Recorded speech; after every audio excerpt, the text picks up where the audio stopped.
Kailan ba nila malalaman kung kailan sila ready ng magnegosyo?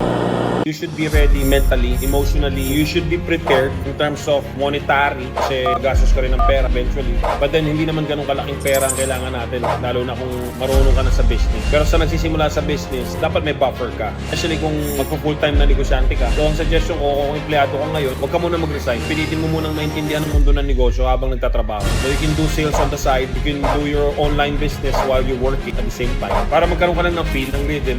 It's gonna be hard, it's gonna be tough, gano'n naman ang buhay. Kahit alisin mo yung negosyo, kahit nagtatrabaho ka lang, it's really hard, really tough.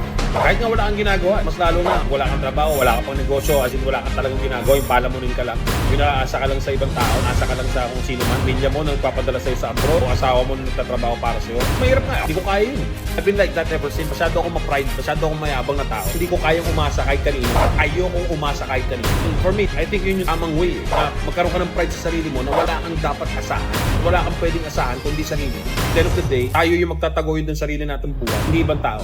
Hindi tayo aasa sa ibang tao para buhayin tayo o iangat tayo dahil walang ganun. Tayo pa rin talaga. So yun lang. Yun ang message ko. Be ready mentally, emotionally. Be prepared. It's gonna be hard. It's gonna be tough. Rejections, failures, mistakes. Embrace mo na yan. Kasama yun sa journey. And once na maintindihan mo na lahat ng mga bagay na yan, there's no stopping you. Kasi hindi magkakaroon ka ng progress sa buhay mo.